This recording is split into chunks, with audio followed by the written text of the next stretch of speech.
The contact appeared at 7:22 a.m. on the surface radar as a single low-return smear near the eastern approach to the Strait of Hormuz, the kind of return that a small fiberglass vessel moving at high speed produced when it was running across the surface chop and intermittently losing its radar cross-section between wave crests.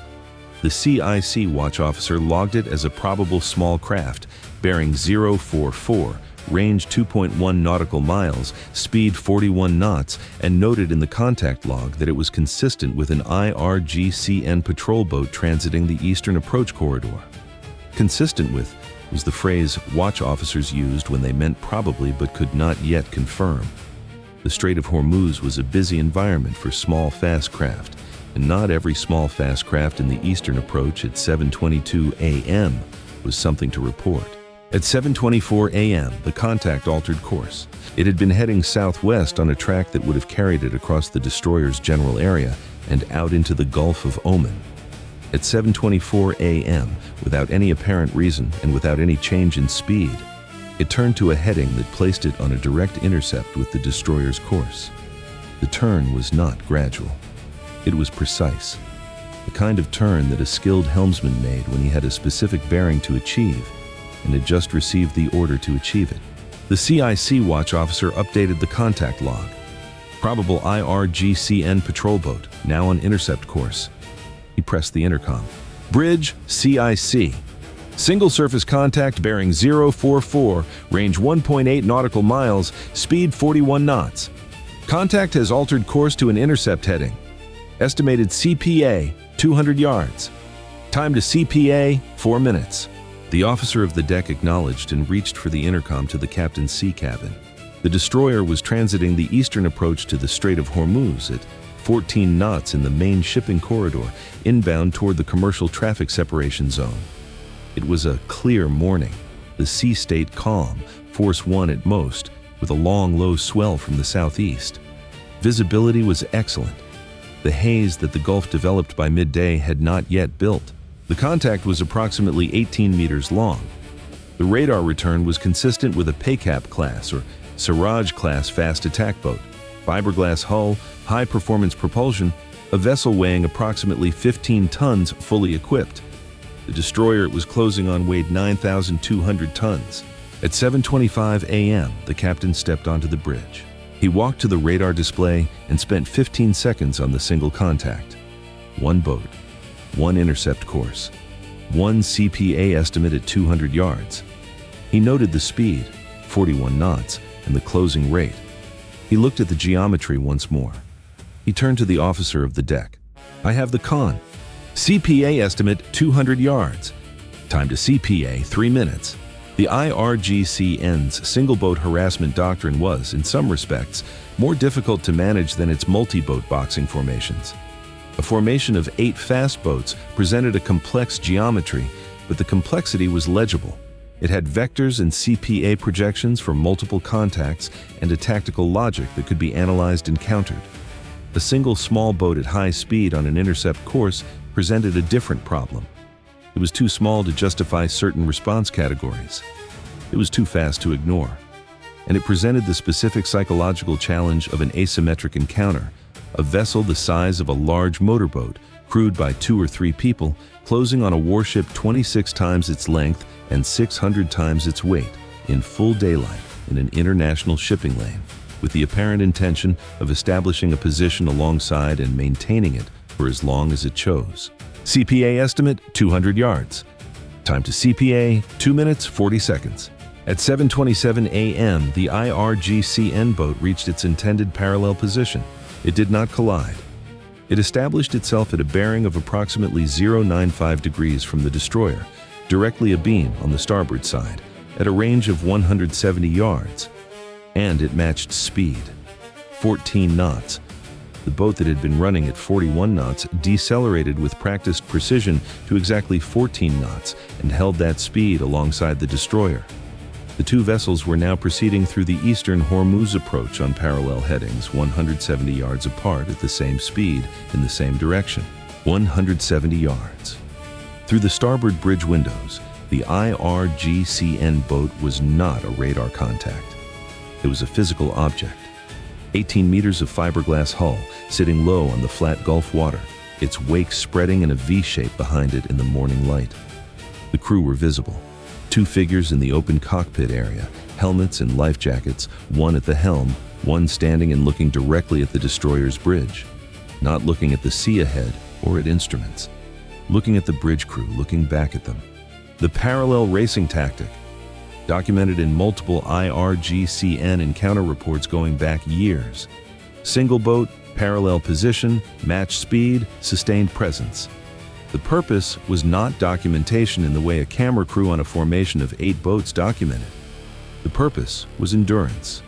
To demonstrate that an IRGCN helmsman in a 15-ton boat could hold a position 170 yards from a 9,200-ton warship for as long as he chose, and that the warship, in all its mass and capability, would have to either respond to it or accept it as a fact of the transit.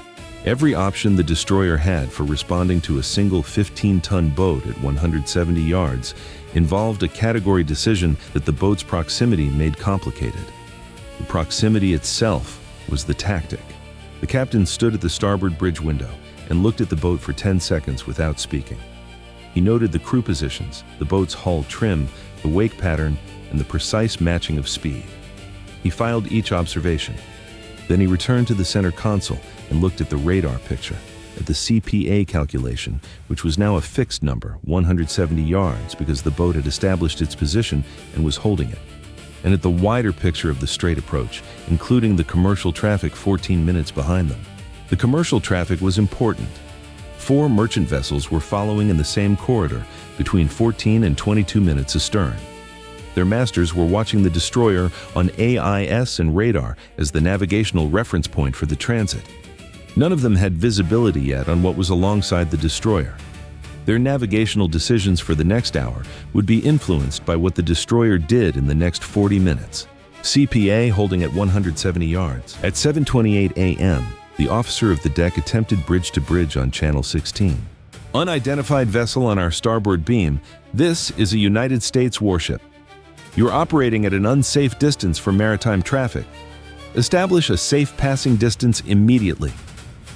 The response from the IRGCN boat was not silence. It was a brief transmission in Farsi, followed by a single sentence in English. We are conducting patrol operations in Iranian waters. You are the intruder, Iranian waters. The eastern approach to the Strait of Hormuz was unambiguously international water under every applicable interpretation of UNCLOS.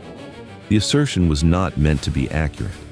It was meant to be recorded on the Channel 16 traffic log, to exist in the encounter record as a stated position, available as a diplomatic data point in any subsequent exchange.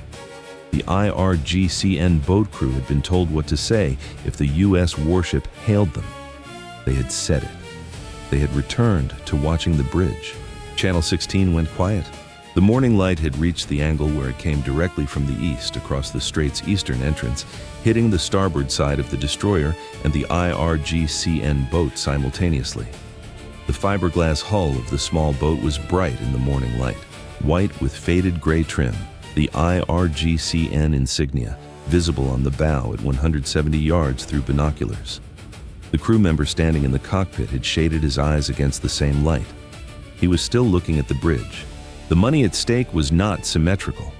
The destroyer represented $2.1 billion of U.S. Navy hardware, sustained operational cost of approximately $700,000 per day, and the strategic value of an unimpeded transit through a lane carrying 21% of global petroleum liquids daily. The IRGCN boat represented approximately $800,000 in replacement cost. The IRGCN was risking $800,000 of hardware and 2 crew members to occupy the attention of a $2.1 billion warship. The asymmetry was the point. CPA 170 yards.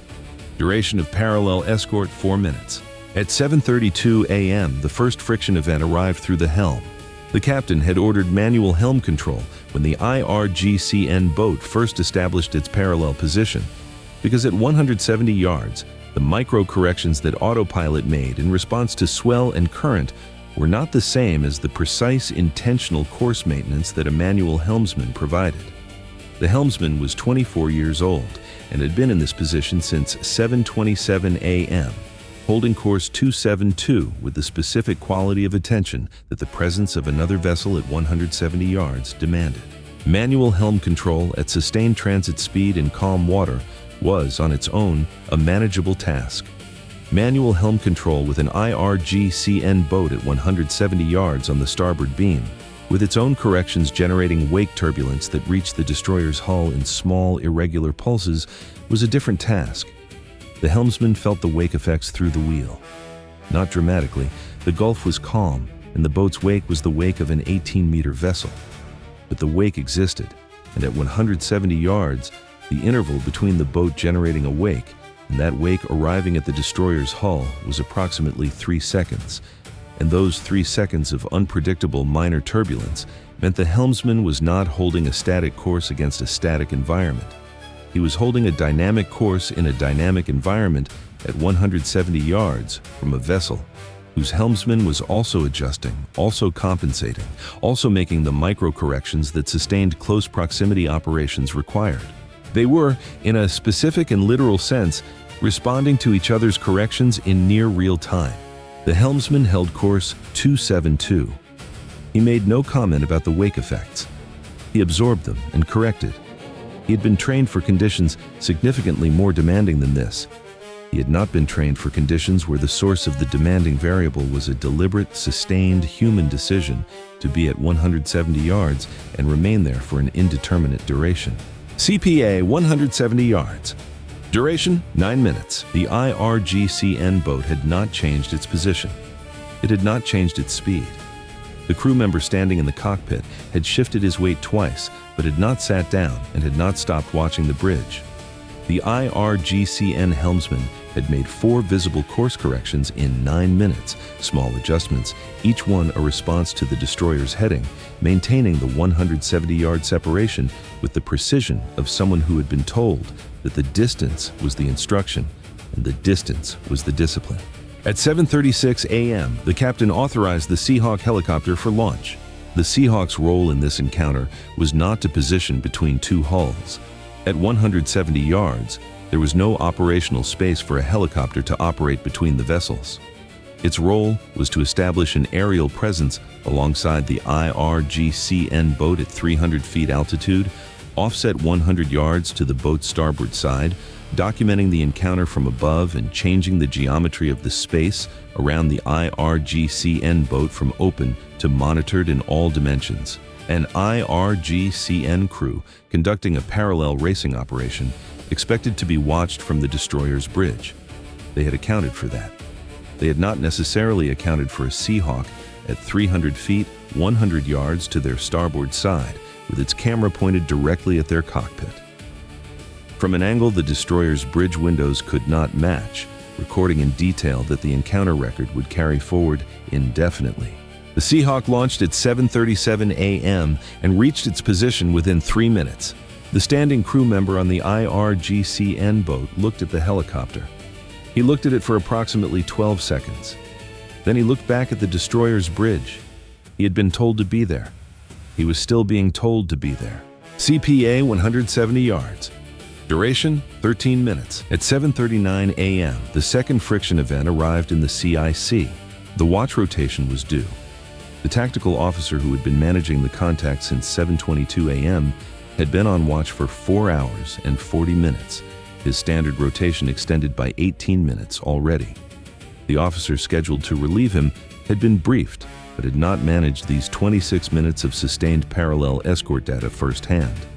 The current tactical officer had the contact management routine established in working memory, the update interval, the vector refresh, the Seahawk coordination circuit.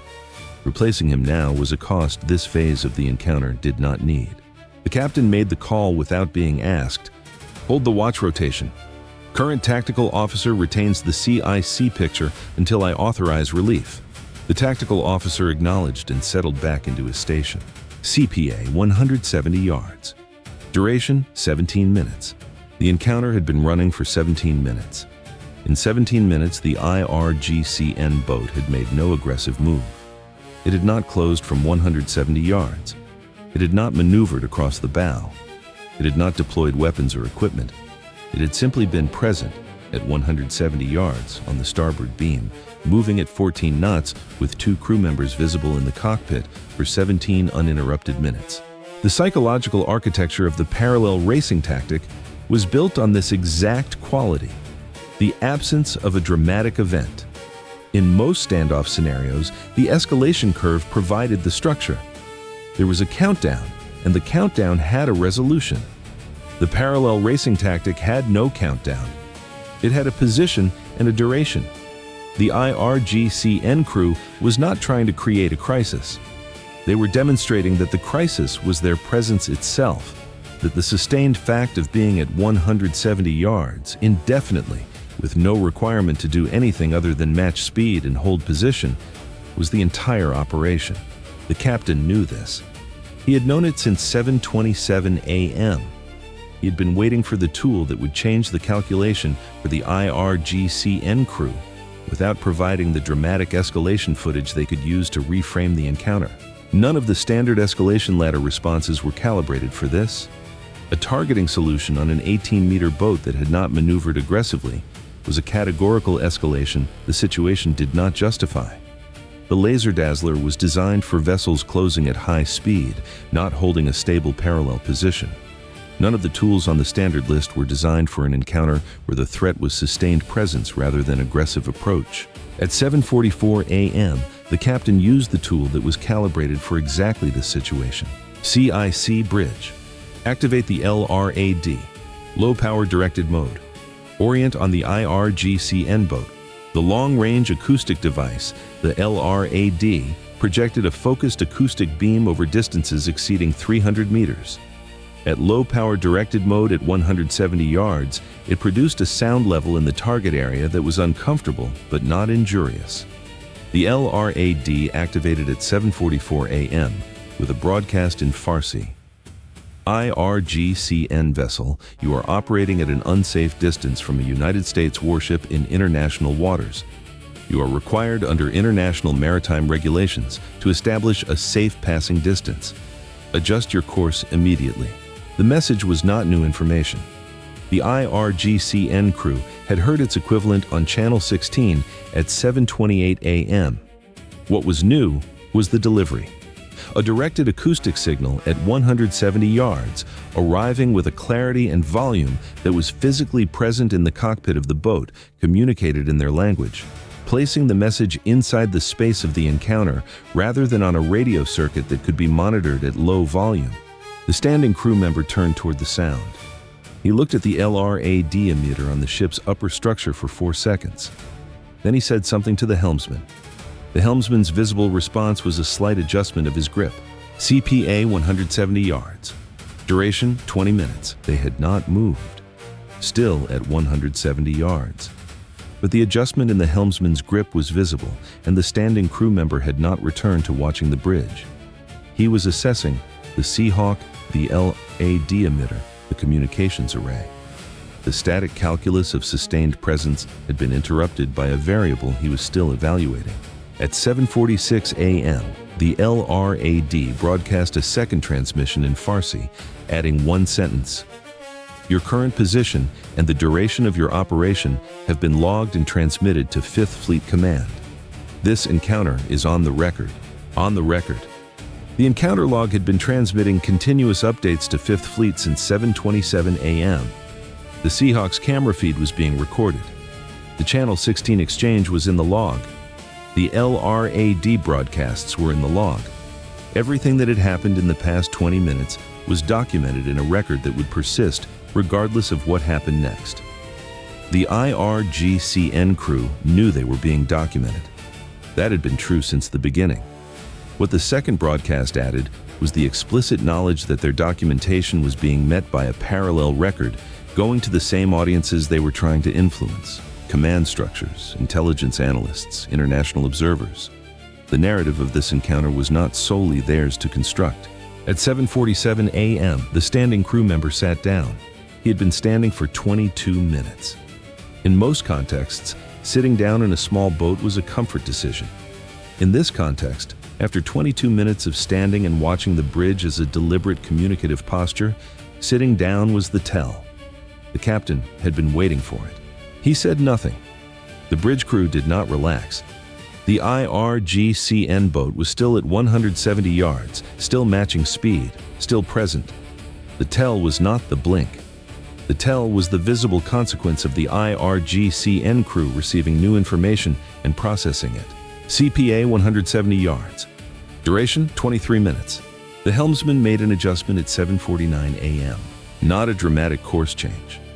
The kind of correction a helmsman made when he was beginning, consciously or not, to create marginal separation rather than maintain precise distance. The CPA held on the tactical display, but the bearing rate had changed by a fraction of a degree. The small boat moving infinitesimally slower relative to the destroyer's position, introducing a microdrift in its abeam position. 170 yards to 172, then 173. The numbers changed slowly enough that the first sweep showing the change could be attributed to radar measurement variance. The second sweep confirmed it. The third made it unambiguous. The CIC tactical officer reported without characterization, IRGCN contact bearing drift, range opening from 170 yards, now reading 175 yards, rate of opening slow. The blink in a parallel racing operation was not a course change. It was exactly this, a drift, a marginal and deniable relaxation of the sustained precision that parallel racing required. The IRGCN crew were professionals. They had maintained 170 yards for 23 minutes with the accuracy of people who had done this before. The drift was not a navigational error. It was permission given by someone on that boat to that helmsman to let the position open slowly, deniably, at a rate that would not produce a dramatic moment in any subsequent review of the encounter record. 175 yards, then 180, then 185. At 7:51 a.m., the IRGCN boat accelerated from 14 knots to 22 knots in approximately 30 seconds, turning 12 degrees to port onto a heading that would carry it north, back toward the Keshem Island approaches, away from the destroyer's track and away from the Seahawk's camera. It did not broadcast on Channel 16. It made no signal. It simply accelerated and turned with the same practiced precision it had used when it established its parallel position 26 minutes earlier, and proceeded north at 22 knots toward the Iranian coast. The Seahawk documented the departure for 4 additional minutes before the captain authorized its recovery. On the bridge, no one said anything for a long moment. The helmsman unclenched his hands from the wheel, and only in the unclenching realized how much force he had been using. Not a grip born of concern, a grip born of the specific sustained discipline of holding a course at 170 yards from a vessel whose helmsman was responding to the same forces from the opposite direction. His hands were entirely functional. They had been functional for 26 minutes of this and 4 hours and 50 minutes of the watch before it. The unclenching was just the recognition that the 26 minutes were over. The officer of the deck looked at the surface picture on the radar display. The IRGCN contact was opening at 22 knots toward the northeast, nothing within 2 nautical miles. The picture was clean. He adjusted his collar. The collar had not needed adjusting. The captain stood at the center window and watched the IRGCN boat's radar return diminish. He watched it for 2 minutes. Then he turned. Resume normal watch rotation. Start with the helmsman, he's earned it. Encounter report per 5th Fleet protocol. Seahawk maintenance check on landing. LRAD system log to the tactical officer for the encounter package. He walked to the chart table. Confirmed position. The strait's narrowest point was 31 minutes ahead. Good watch. The record assembled here speaks in the language the ocean keeps. One IRGCN fast attack boat, approximately 18 meters, established a parallel racing position at 170 yards off the starboard beam of a U.S. destroyer at 7:27 a.m. in the eastern approach to the Strait of Hormuz. The boat matched the destroyer's speed of 14 knots with sustained precision for 26 minutes. Duration of parallel escort at 170 yards, 23 minutes. Duration of full encounter from position establishment to departure, 26 minutes. Bridge-to-bridge hails, 2. Responses received, 1. a stated territorial claim with no basis in international maritime law. LRAD activations. 2. Language of broadcast, Farsi. Content, navigation safety advisory and documentation notification. Visible crew response within 60 seconds of second broadcast. Standing crew member transition to seated posture. Seahawk deployed alongside the IRGCN boat, yes. Altitude, 300 feet. Duration, 14 minutes. Speed at position establishment. IRGCN boat decelerated from 41 knots to 14 knots. Speed at departure accelerated from 14 to 22 knots. Minimum separation maintained, 170 yards. Range at voluntary withdrawal initiation, 175 yards. Weapons authorized, no. Weapons released, no. Course alterations made by U.S. destroyer, 0. Speed adjustments under pressure, 0. Combined mass differential, U.S. destroyer 9,200 tons. IRGCN boat approximately 15 tons. Ratio 613 to 1. The outcome was not determined by mass. The IRGCN sent 1 boat and 2 crew to find out what 170 yards felt like from the bridge of a U.S. destroyer. What it felt like was documented, monitored, broadcast back to them in their own language, and recorded in a file that will still exist long after the boat has returned to its berth in Bandar Abbas. 26 minutes, 1 boat, 0 inches yielded. The strait remained open.